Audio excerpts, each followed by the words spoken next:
Good morning, everybody. This is Johnny S with another R6 vlog. In today's topic, we're going to discuss about something again a little bit more controversial. So it's a sensitive subject. I know lately I've been doing a lot of the sensitive subjects, but you know, these are some of the things that I wanted to discuss. There were some comments from some people that they were saying, you know, why you're mentioning the specific things in your R6 vlogs if they have nothing to do with other people, meaning that, you know, if another person cannot benefit from what you're saying, then why are you mentioning it? This is not true. You don't know who, how, and if somebody will benefit from something you're saying. But another point of the vlog is not just to, like I said, you know, become a psychotherapist for other people. Part of the R6 vlog is for me to create something like a journal. So I'm going to discuss different topics, you know what I mean? I might philosophize about a few things, and from then on, you know, people can comment, people, you know, so by no means do not take this in a bad way. Today we're going to talk about Australia and, you know, some of the specifics about Australia, why somebody might actually leave Australia, what are things like, the good, the bad, some of the experiences. I don't know if it's going to be a one-part video or a two-part video, it depends, we'll see how it goes. So, Australia.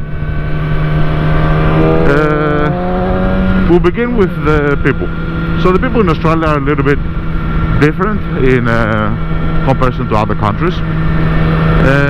I'm not going to say good or bad, I'm just going to state the facts, the obvious, and my you know, perception of things, my perspective. Other people might have a different perspective, or they might, you know, disagree. And obviously this is an opinion from an observation that was made 20 years ago. Things change, you know. I don't know what it's like there now. And you know, many different things have changed the behavior of people, you know what I mean? We had COVID, we had the pandemic, we had many things which changed the behavior. Okay, I do have a lot of friends in Australia, which obviously I've lost track. I've got a lot of cousins that I love in Australia, both in Sydney, Newcastle and Canberra, in many different parts of Australia. Obviously, you know, when you're not daily with someone, you're going to lose track of what they're doing, where they are, what's going on. I don't hold it against them. I hope they do not, you know, hold that against me either.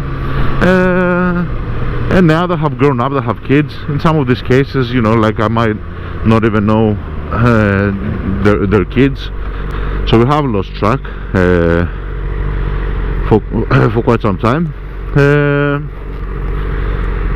I've got many cousins. Like I said, there's 3 or 4 of my father's sister, I've lost count, live in Australia. So, you know, and each one of them has 2-3 kids. So therefore you understand that we had a huge thing. So the people are strange, they're a little bit closed off, especially men. They don't express their feelings. If you go a little bit too feely fast, there was like yeah, what a gay, you know, what a fag. And they're not like homosexual, they're not called it like that, it's just the way they phrase it. It means, you know, don't be a pussy in a way. So, you know, that, like us men alone have that thing, and the Australian culture, you know, emphasizes that a lot more. So in that sense, there's not a lot of exchanging happening between guys, sharing the problems and stuff. You know, it is kind of strange in a way, let's say.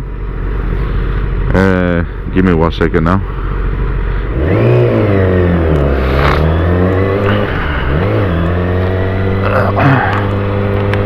So that creates a strange feeling, and it's not because they're doing it out of bad intentions, you know what I mean, or anything. It's just the way that they were brought up. They're less talkative, they're less social, they're less expressionist.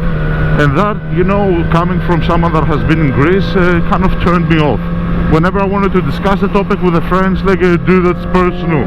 Why are you mentioning this? Like, I didn't like it. Then obviously, because you gotta adjust to each environment, I became that guy, you know what I mean? I became a guy, like I said, like, don't talk to me, I will smack you kind of a guy, like, you're hardcore. You know, I used to wake up with an angry face, sleep with an angry face, talk with an angry face, everything was an angry face. So, you know, this is one of the main areas which it's a negative component because it doesn't allow you to interact, it doesn't allow you to share, it doesn't allow you to be open.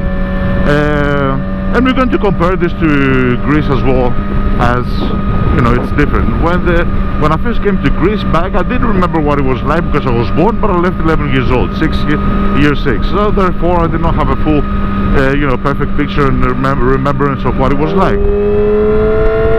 When I came back to Greece, this was another thing that was really surprising to me.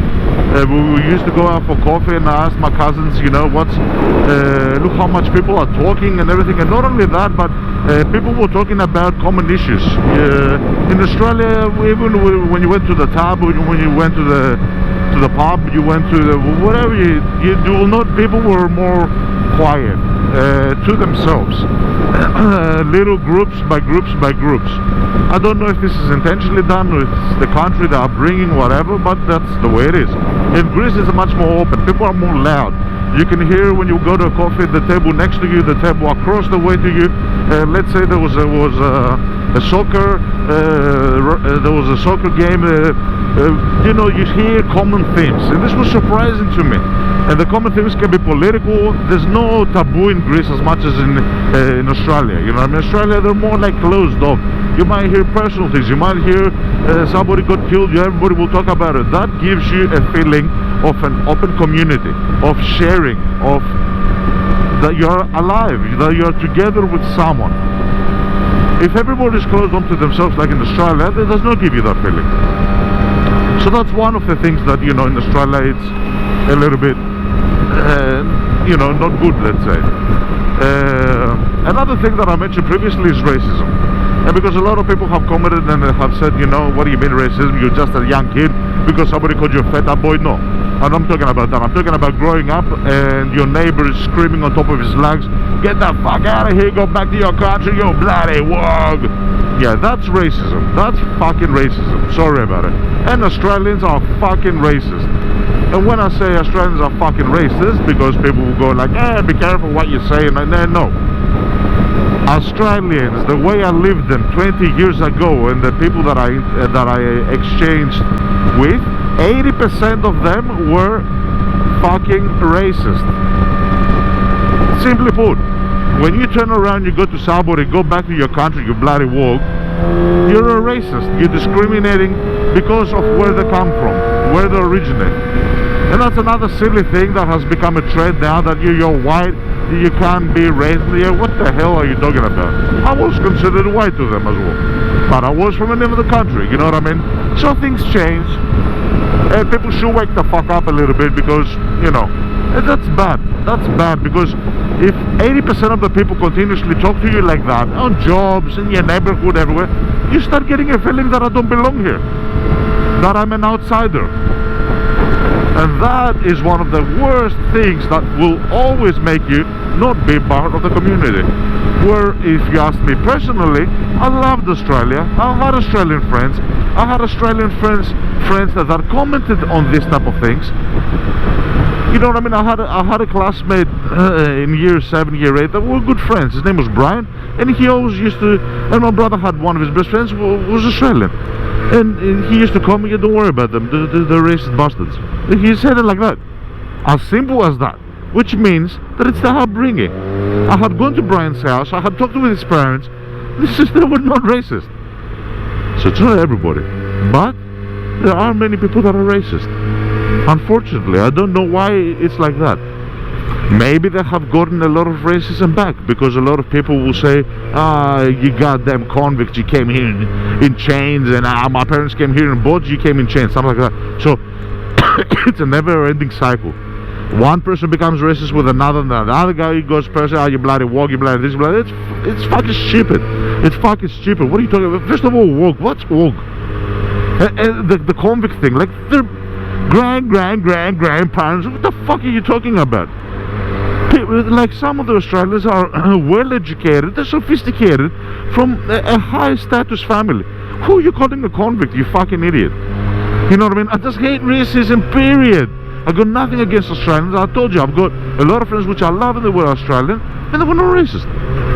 And the comment woke means Western originated gentleman, W-O-G, Western originated gentleman. Now I'm repeating this so you realize the stupidification. It's not a swear word. Western originated gentleman. Yeah, but when your neighbor says, ah, yeah, fucking bloody war, yeah, back to your fucking country, that's racist. I'm sorry, that's racist. So a lot of that.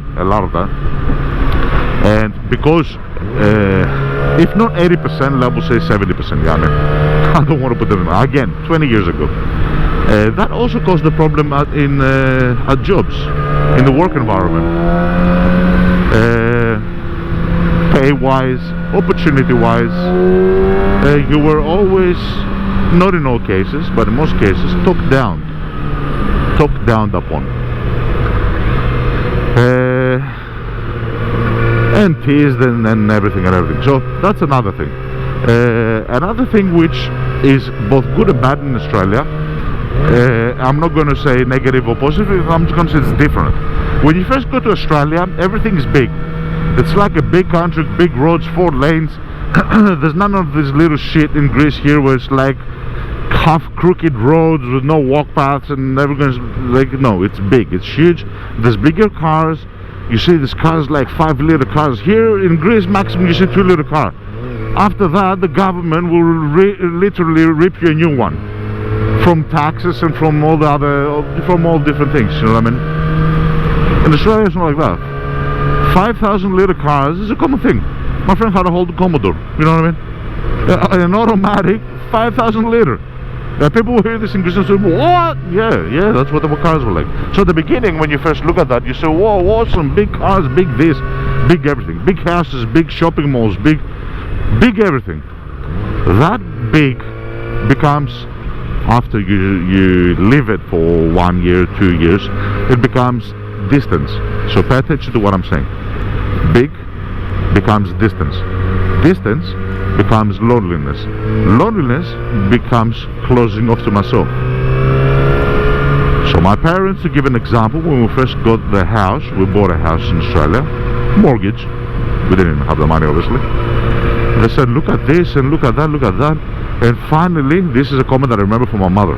Finally, I don't have these nosy neighbors that we had in Greece that were, their windows was next to mine and they were looking at everything I do. This is a literally comment that my mother made. Okay. After a couple of years, my mom, the same person that said that, turned around and said, oh my God, I feel lonely. I don't even have a neighbor to talk to. You see what I'm saying? If you're brought up in a certain way, you live that way. You might hate it, you might not like the nosiness, you might not like this, but shut, like this is to what I will say if I was somebody when my mom made the comment. Shut the fuck up. You're part of it. You're part of it. You might, you know, you might not like it, but have you lived the opposite? Have you really lived the opposite? Not in an idea, not like 3-6 months. Everything is nice 3-6 months. 1 year. 1 year of loneliness. 1 year of the next neighbor is like, Jesus Christ, you can't even fucking see the goddamn neighbor. You forget that you have neighbors, you know what I mean? At the beginning it's like, oh, nice and peaceful, oh, yeah. After that it's like, I got no one. I got no one to go outside and say, good morning, neighbor. And especially half of them are racist. You gotta say good morning. Maybe we'll say good morning, bloody walk, like, you know what I mean? Another thing about Australia is multiculturalism. There's a lot of different races, a lot of different people, which means that there's a lot of different, how can I say it? There's a lot of different groups in the school, in our jobs, in society, in everything. In everything. There's a lot of little groups and groups and groups and groups because of the color, because of many different things. The language barrier, you know, which creates problems. You know what I mean? In my school, for example, there used to be the Asians that, you know, we used to have fights with them all the time. There used to be the more white-looking people, and this is why I'm saying also it makes no sense. Because the Australian group in my school had also some Germans. What the hell has Germany got to do with Australia?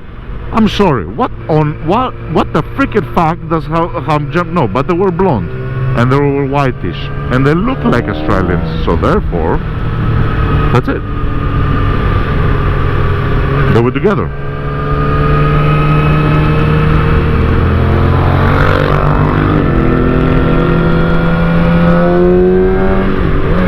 He's been up my ass for so long. Fucking idiot.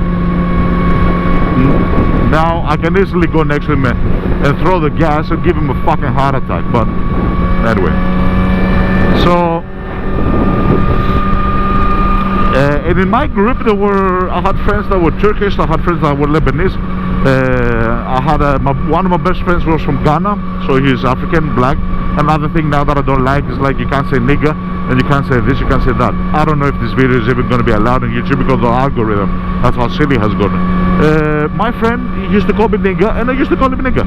Yo, my nigga, what's up? Yeah, fuck him, nigga. Like, what the fuck are you talking about? You can't say my nigga. I don't get it. To me, nigga was fucking awesome. He used to call me nigga and used to be, I felt like I was part of something. He used to come over my house, we used to rap together, break the beats, like, it was fucking awesome. But anyway, whatever. Let's be politically correct now.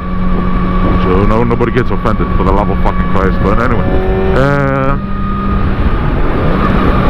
So that's another thing, you know what I mean? The people, the groups, the societal status and everything.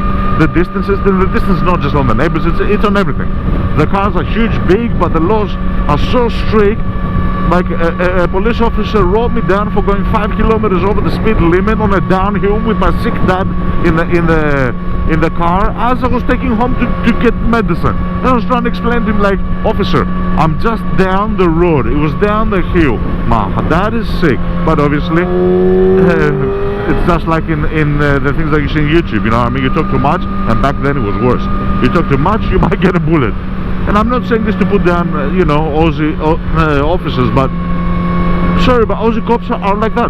That's why they were like that. They were like robotic. And this is their upbringing.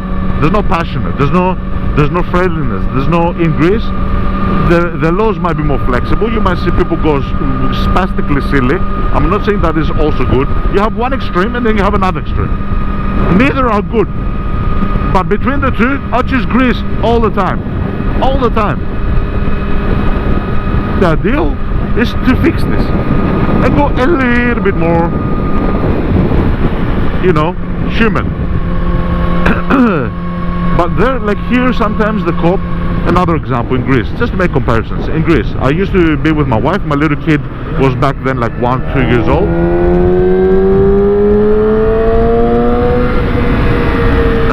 1-2 years old, the little kid. And we used to go to visitation to some of our friends. I did not know the road well, and as the GPS was showing me to turn, it was showing me like, it was not the GPS's fault, it was my fault obviously, but the way that I saw it was like, I turned on the opposite lane. I turned on the opposite lane, and as for my luck, and it is luck because another car came quicker, we might have been not here. For my luck, a cop was coming. So he stops. He was freaked out. He goes, what the fuck are you doing? What the fuck? Opposite lane? Are you fucking serious? I said, officer, like whatever you say, you're on the right. I apologize. I really apologize. I don't know the place. I'm with my GPS. I'm going here. I've got my kid on the back. By no means am I going fast. By no means am I trying to put my family in risk and in danger. Please cut me some slack. Like whatever you want. Understand whatever you want. He looks at me. He goes, give me your details. I give him the details. He runs them through. He sees that I'm from a different place, far away. He verifies. He goes, okay, I see that you're not from here. But he goes, you're lucky that I was coming and I was not going fast because I turned to the opposite lane uphill,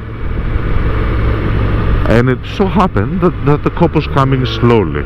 If somebody was coming fast, I would have been dead then. Dead. I would have had a major crash. Now all these people want to go on the right lane. There's no traffic, but they make traffic. You see that? Because of these fucking idiots, everybody has to suffer. Greece. So that's what I'm saying. I'm here to say the good and the bad about everything. Today is mostly focusing on the negatives. So just like we did a positive video, yeah, you're going to hear me complain today. Like it or not, deal with it. You don't like it, change the channel. So another thing is like this: the cops, the laws too strict, and at some point that also became a silly thing. You know what I mean? 5,000 liter cars, you're not allowed to go above 80. What the freaking fuck? At least in Germany, there's the Autobahn. You have, you know. You have the Autobahn, you have like big roads that don't have a speed limit, and you can go. Okay, then you can go freely and you can do as much as you want. Okay, I understand this, but you know, you have to. Anyway, that's some of the things. I'm trying to go slow because I'm trying to think, and my thought process is getting disturbed. So try to make it quick. 14 years in Australia, these are some of the differences, economical, social, everything. And also the place was not made for neither me, Australians, or anyone. It was made for Aboriginal. It's close to the Pacific, it's close to the equator, it's warm, it's a different weather, and your body is made for different weather. So when you're born in a goddamn country, then not stay in your country, obviously, this is 2024, but realize that your DNA, because people they confuse racism with stating obvious things. A black person is born in Africa is black because there's a lot of sun. It's not racism to state the obvious. I didn't say go back to your fucking country, you know what I mean? I said he's dark. Same thing with us. In Greece, we have a different thing. Same things with Australians. They're white, they're getting sunburn on a country which is closer to the equator. For the love of God, Aboriginals are the people that were born for that country. So keep that in mind, because that also creates difficulties. You're going to have health issues, your breathing, the climate, the humidity, everything. So, and at the moment nothing else comes to mind in relation to Australia, but there were, you know, these are a lot of the negatives. If you talk about positive things, yeah, there were a lot of positive things. I did make a lot of good friends. My cousins really took care of me, especially my cousins in Newcastle, and you know, and like I said, most of them, they were married to, you know, Australian men and Australian women. I got no problem. I love the guys. It's not everybody. I will say, okay, not 80%, maybe 70% of them are racism. It's a huge percentage though. For sure it's about 50, because you see it commonly, very commonly, more often than not, put it like that. But these people, like, you know, they took me in as family. They were into surfing. They showed me how to surf. They showed me how to do this in Newcastle. Anyway, it was a bloody awesome time, and I loved it, because you got to make the best of what you have. You can't sit there and complain and say, oh, this is that. But now that I'm in Greece, now looking back at it, I realized that, yeah, many of the things were racism. Many of the things were not good. Many of the things were negative. So, yeah, that's the whole thing of in Australia. And to give some more specifics, even though it's been many years, and I don't remember, like, anyway, fucking people are silly. We're coming to a dead-end stop, and people are swapping lanes. I love that. I'm being sarcastic. I love that. You see a lot of cars, they press brakes, and what do cars do? They start on the last minute swapping lanes. And let's say you're a bike now. Where do you go? Nowhere, you just die. You stay in your fucking lane. So when I come with a bike, I might go here, for example, have 2-3 car lengths to press my brakes. So yeah, when just to give you a little bit of a background, and I might not be remembering the names properly, I might not be pronouncing them properly. I might not even remembering this, but I know when we first went to Australia, I went to year 6, we went to Earlwood, so New South Wales. We went to Earlwood, we lived with my auntie. I went to Clemton Park Public School. Then we rented a house on Bexley Road, which was close to Kempsey. From then I went to Kingsgrove North High School. From then my parents decided to get a mortgage, and we went a little bit more outside, so we went close to Campbelltown, Camden Campbelltown. It's like a little bit outside of it's more of a suburb area, let's say, outside of Sydney. The specific place that I used to live was Mount Annan. Mount Annan was close to Norellan. Norellan was within Camden, Campbelltown, all this place around there. The high school that I used to go was Elizabeth MacArthur High School. I lived there for quite a bit. I worked simultaneously many different jobs. I worked on the first job that I got was on a shopping center. Was on a fruit shop. Basically, I was packaging fruits for different people. So, and that was the first job. It was where my mother told me, take your resume and go. Don't come back if you don't get a job. And since then, I've been many jobs. I worked on a meat factory in the fridges, hard job. I worked on a fish factory, more of delivery with the truck, taking fish to different shops. I worked on a salt, like a salt factory. It was basically a factory that were producing things for fish tanks, whatever is got to do with a fish tank. That was a hard job as well. I used to package the salt, used to get cuts on my hands, and literally had salt in the wounds. Awesome experience. But anyway, I've been through many jobs. I don't want to go into that so far. So Elizabeth MacArthur High School, then I got many jobs in different areas. My college, I went to Miller College, which was in Hampton Park, I think it's called, something like that. Anyway, awesome times. Smoked some weed with my friends. There used to be a burger house around there called Route 66, I think, something like that. We used to go get burgers. Fuck it, awesome bloody times, you know what I mean? Like, I had my good time. It's just that I also had the negative ones, and the negative ones goes quite big.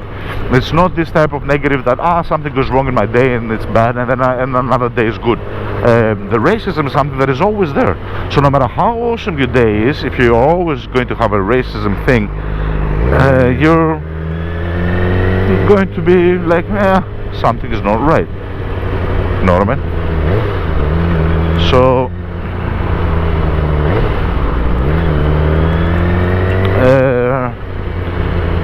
on the Miller College that I was, what I did was I started mechanical engineering. So I am able, back then at least, with the technology that the cars used to have back then, I was able to pull an engine apart and put it back together.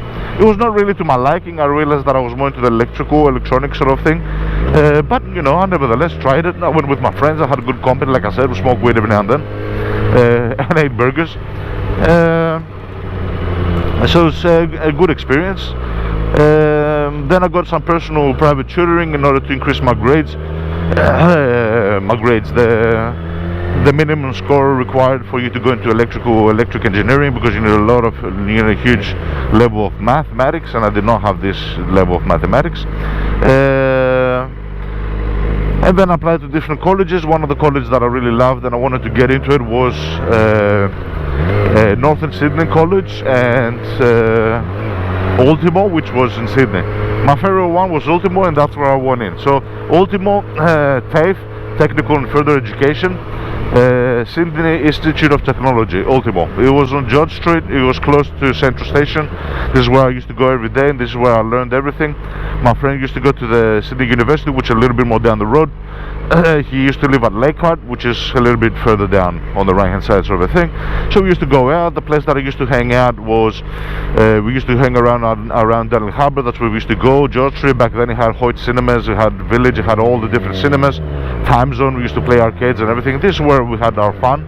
and a lot of fights and a lot of negative. I'm not going to go into the negative things, you know what I mean. We used to go with my friends. We accidentally went to into a bar with Asians, and you know, all hell broke loose. That's where I said that I almost inflicted death upon some people. A lot of racism, a lot of gangs, and we did nothing wrong, you know what I mean. We just went to a bar which we did not realize it was Asian, and all hell broke loose, literally. Okay, anyway, so this is where I sort of think. Then I broke off from my friends. You know, each one of us went their separate ways. What the hell is it doing?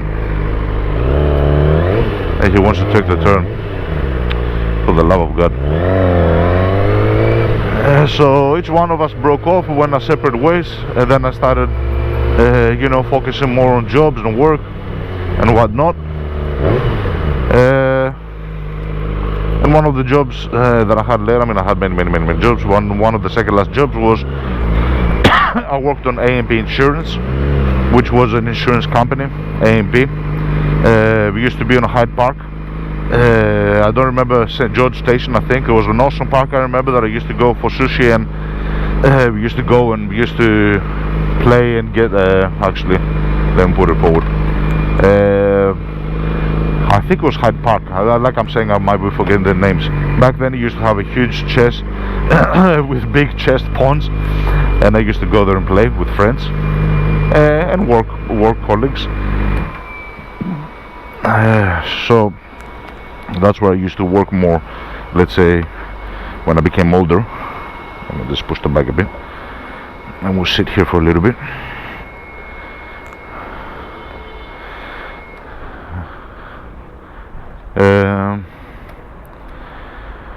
And then because of the money, it was really difficult. My parents had a lot of you know, difficulties in their life. My dad used to work here on an, you know, he's an aircraft engineer, and because in Australia 45 is the limit for both private and government air flying personnel, he was not able to get a job, even though he has studied hectically. So from that he went to security in the trains. He worked for Chubb Security. Anyway, hard times. And I tried my best within the A&P Insurance job to work as a database administrator, tried to climb up the IT ladder, but was never possible. Another negative thing with Australia is that I forgot to mention is that many times there's a lot of how would you call it? There's a lot of big companies and contractors which they pay in order to have specific contracts. Therefore, it does not allow a company to go within specific fields such as IT. I did have a couple of project plans that I had presented to my manager, but the response was always like, you know, we're not allowed to touch the systems because we have a contract with so and so. So therefore I could not make my IT department, even though I tried within the company, because I was many years there. And since I realized that, okay, I'm not going to have a future in the IT here, the way that it's going, let's focus on money. How can I make a lot of money? And then I went to the Blue Collar, which is a manpower sort of company, and they used to send me for Qantas Airlines. I used to go to the airport. I have worked in the airplanes, loading the airplanes, cleaning the airplanes, loading the luggage, and the last place was the catering. So I used to work in the catering industry, Qantas Airlines, packaging foods and everything. Hard job inside the fridges again. I've got something with fridges. Many hours, long hours, but a lot of good pay. Why? Because it was 4 days a week, and it was Thursday, Friday, Saturday, Sunday. Sundays times 3 pay. Night shifts from 9 in the night time to 5 in the morning. A lot of money, a lot of good money. I used to do double shifts, so there was a case that I had done 3 shifts in a row. So from 9 to 5, then the next guy was missing because he was hurt. I did his shift and the shift after that. You can realize that when you're younger, you're able to do a lot of things. Today we're going to customers. That's why you see me stop here. We'll end the video shortly. So that was one of the last jobs that I did, and this is where I got my hernia. So as soon as I got my first hernia, I was unable to work. I went very good system in Australia. It's another positive thing. It's not like here, like the system, the banks, the government, very good, very typical. They covered all my expenses, the liability, everything was fine. It was proper. Everything was good. This is like I'm saying. There's many positive things about Australia. It's just like there's many negative things. I ain't going to balance this out and sugarcoat it. It is what it is. I mean, when I had my operation, and because I had seen my parents, my mom, my dad, my brother, they were all begging me. I mean, John, why don't you come? Why don't you come? I was the person that did not want to go. And then at some point I said, John, okay, maybe you need to rethink things. You're going to be physically unable from here on to lift weight. It will change your career dramatically. Because my point was work hard, make a lot of money. You know what I mean? So maybe you need to rethink yours. I did. I took the decision. I came back, and I have never regretted it since then. It was a decision that was kind of made for me. It's that comment that you say that go with the flow. And sometimes if you follow specific things, they will guide you. If you're set on your ways and it's like, no, I want to do this, no, I want to, sometimes you're going against the flow and things don't go good. I was kind of fixated on giving it all I have, for example, but also going with the flow, listening out, seeing what the circumstances are. Anyway, thank you very much, guys. I hope I didn't bore you a lot, and we'll talk soon. Bye bye.